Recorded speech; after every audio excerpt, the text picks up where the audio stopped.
오늘은 돌봄이라는 이름의 감옥에 대한 이야기를 해보려고 합니다. 우리는 조금은 외면하고 싶지만 결국 우리 모두가 도착하게 될 노년과 돌봄이라는 거대한 질문 앞에 서보려 합니다. 나이 들기 가장 두려운 진짜 이유가 무엇일까요? 계단을 오르기 힘든 무릎의 통증일까요? 아니면 어제 본 사람의 이름이 기억나지 않는 흐릿한 기억력일까요? 아마도 우리가 진짜 두려워하는 것은 누군가에게 짐이 되어버리는 상태 그 자체일지도 모릅니다. 평생을 나라는 이름으로 주체적으로 살아온 한 인간이 생의 마지막에 이르러 타인의 손길 없이는 화장실조차 가기 힘든 관리 대상으로 전락한다는 사실. 그 지독한 상실감 말입니다. 오늘 제가 함께 나누고 싶은 영화는 박경목 감독의 마림씨를 부탁해입니다. 이 영화는 대한민국 모든 부모와 자식들의 가슴 아픈 급소를 너무나 사실적으로 건드립니다. 영화를 보는 내내 이건 연기가 아니라 실제다 라는 탄식이 절로 나오죠. 특히 김영옥 배우님이 연기한 마림씨를 보고 있으면 마치 우리 동네 골목에서 마주치는 할머니, 아니 바로 나의 어머니를 보고 있는 듯한 착각에 빠집니다. 우리는 이 영화를 통해 대한민국 가족주의의 해체, 그리고 그 폐허 위에서 우리가 새로 써내려가야 할 돌봄의 윤리에 대해 인문학적으로 깊이 있게 파고들어 보려 합니다. 영화의 주인공인 85세 마이웨이 엄마 마림 씨는 대구의 오래된 집에서 홀로 살아갑니다. 그리고 서울에서 제앞가림하느라 바쁜 아들 종욱이 있죠. 아들의 눈에 엄마는 늘 위태로운 보호 대상입니다. 어느 날 마림 씨가 팔이 부러지는 사고를 당하자 종욱의 불안은 극에 달합니다. 자식의 입장에서 이것은 효도이자 안심의 명목입니다. 하지만 엄마의 입장에서 보면 어떨까요? 아들은 엄마의 거실에 CCTV를 설치합니다. 24시간 스마트폰으로 엄마의 일거수일투족을 관찰하죠. 이것을 우리는 돌봄이라 부르지만 심리학적 관점에서 보면 이것은 일방적인 감시체계에 가깝습니다.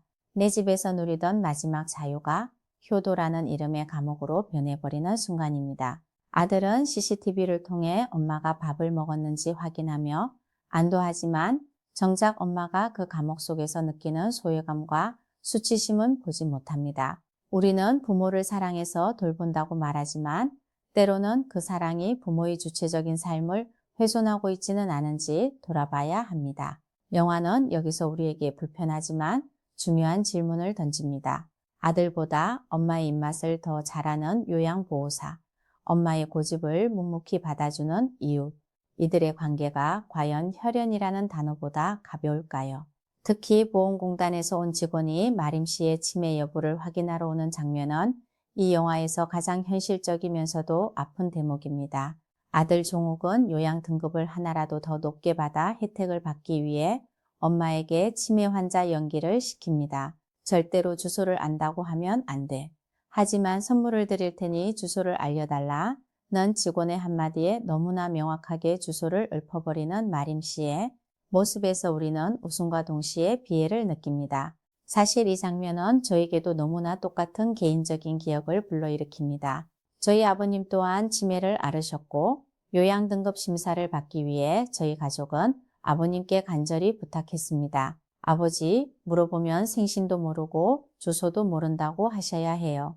그런데 막상 심사가 시작되자 기적이 일어났습니다. 평소에는 어제 일도 가물가물하시던 아버님이 공단 직원이 질문을 던지자 세상에서 가장 명료한 정신으로 주소와 생신을 말씀해 버렸습니다. 그때의 그 황당함과 허탈함, 하지만 동시에 느껴지는 서글픔을 잊을 수 없습니다.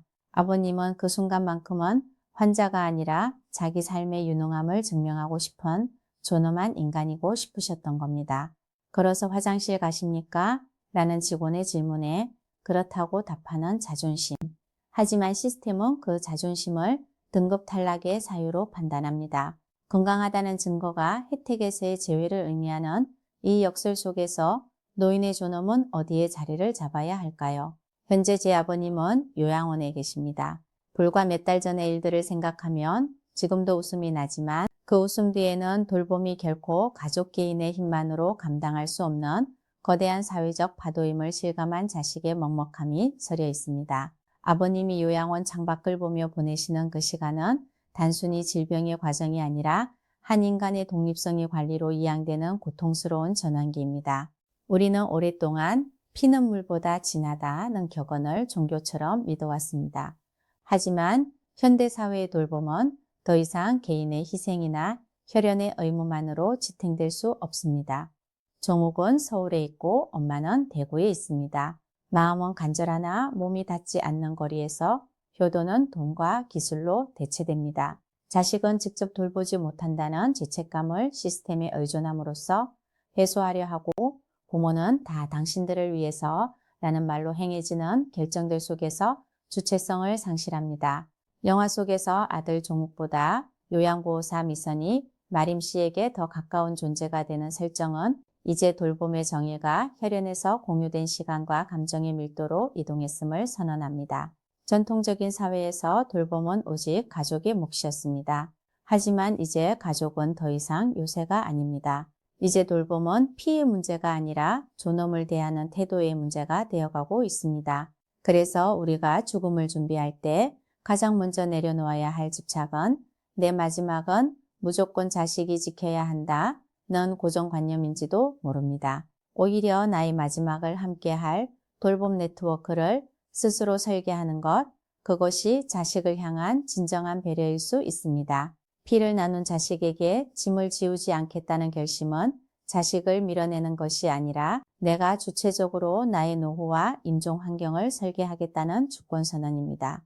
인문학적 관점에서 새로운 돌봄의 윤리를 고민해 봅시다. 그것은 바로 독립적 연대입니다. 첫째, 부모의 주체성을 존중하는 정중한 거리두기가 필요합니다.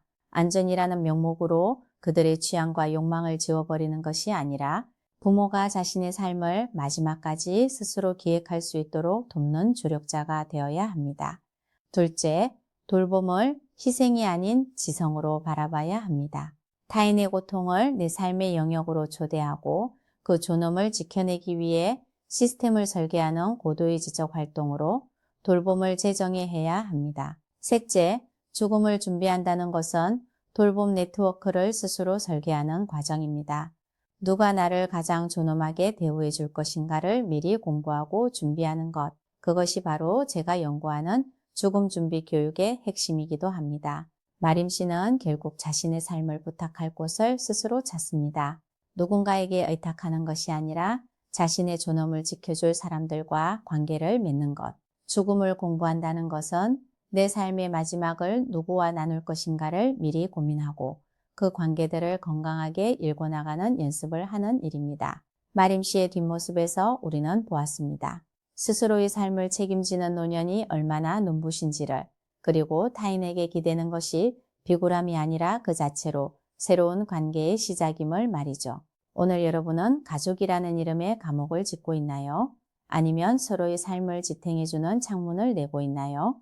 돌봄이라는 이름의 무거운 짐을 내려놓고 서로가 서로에게 가장 따뜻한 타인이 되어보는 것.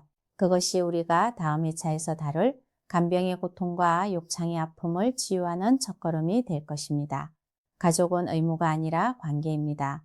사랑하기 때문에 더 정중해야 하고 사랑하기 때문에 더 독립적이어야 합니다. 피보다 진한 반찬의 온기는 우리가 현재를 함께 살아가는 그 찰나의 진심에서 나옵니다.